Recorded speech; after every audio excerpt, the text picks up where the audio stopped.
ಶಾಸಕ ಯತ್ನಾಳ್ ವಿರುದ್ಧ ವಿಡಿಯೋಗೆ ಹೆಚ್ಚಿದ ಆಕ್ರೋಶ. ವಿಡಿಯೋ ಹರಿಬಿಟ್ಟ ಯುವಕನ ಮನೆಗೆ ಗ್ರಾಮಸ್ಥರು ಹೋಗಿ ಮುಗಿಬಿದ್ದಿದ್ದಾರೆ.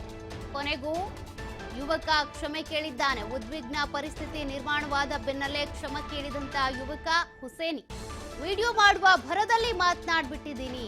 ನಾನು ಮುಂದೆ ಯಾವುದೇ ಧರ್ಮದವರ ಬಗ್ಗೆ ಮಾತನಾಡೋದಿಲ್ಲ, ದಯವಿಟ್ಟು ನನ್ನನ್ನ ಕ್ಷಮಿಸಿ ಅಂತ ಯುವಕ ಹುಸೇನಿ ಕ್ಷಮಾಪಣೆ ಯಾಚಿಸಿದ್ದಾನೆ.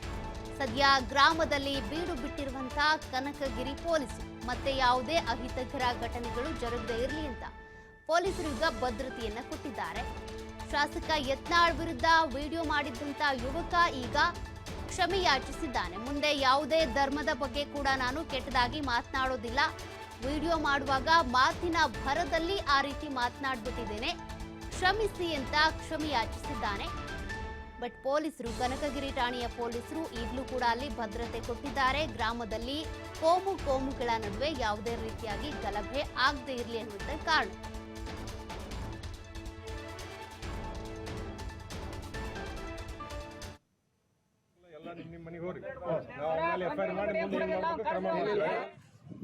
ಲಾಸ್ಟಿಗೆ ವಂಶಸ್ತ್ರ ಅಂತ ಹೇಳಿದ್ದೀನಲ್ಲ, ಅದು ತಪ್ಪಾಗಿದೆ. ನಾನು ದಯವಿಟ್ಟು ಎಲ್ಲರೂ ಕ್ಷಮಿಸಿ. ಇನ್ನು ಯಾವುದೇ ಥರದಿಂದ ಈ ಥರ ವಿಡಿಯೋ ಹಾಕೋದಿಲ್ಲ, ನನ್ನನ್ನು ಕ್ಷಮಿಸಿಬಿಡಿ. ಯಾವ ಧರ್ಮ, ಯಾವ ಜಾತಿಯವರು ಯಾವ್ದಾದ್ರು ಮನಸ್ಸು ನೋವಾದಲ್ಲಿ ನನ್ನನ್ನು ಕ್ಷಮಿಸಿ.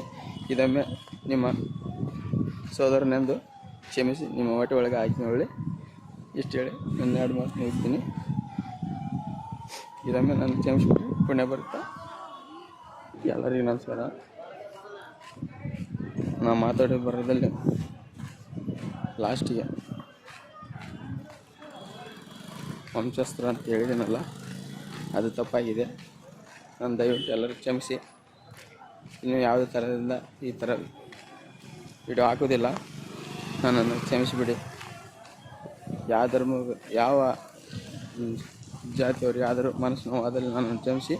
ಇದೊಮ್ಮೆ ನಿಮ್ಮ ಸೋದರನೆಂದು ಕ್ಷಮಿಸಿ, ನಿಮ್ಮ ಹೊಟ್ಟೆ ಒಳಗೆ ಹಾಕಿ ನೋಡಿ. ಇಷ್ಟು ಹೇಳಿ ನನ್ನ 2 ಮಾತು ಮುಗಿಸ್ತೀನಿ. ಯತ್ನಾಳ್ ವಿರುದ್ಧ ಇದೇ ಯುವಕ ಒಂದು ಆಕ್ಷೇಪಾರ್ಹ ವಿಡಿಯೋವನ್ನ ಮಾಡಿ ಹರಿಬಿಟ್ಟಿದ್ದ.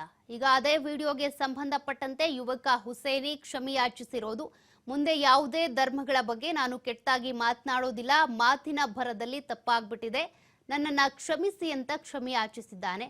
ಸದ್ಯಕ್ಕೆ ಗ್ರಾಮಸ್ಥರಲ್ಲಿ ಉದ್ವಿಗ್ನ ಪರಿಸ್ಥಿತಿ ನಿರ್ಮಾಣ ಆಗಿರೋದ್ರಿಂದ ಒಂದ್ ರೀತಿ ಅಲ್ಲಿಯ ವಾತಾವರಣ ಬೂದಿ ಮುಚ್ಚಿದ ಕೆಂಡದ ರೀತಿ ಇದೆ. ಹಾಗಾಗಿ ಪೊಲೀಸರು ಇನ್ನೂ ಭದ್ರತೆ ಮುಂದುವರಿಸಿದ್ದಾರೆ.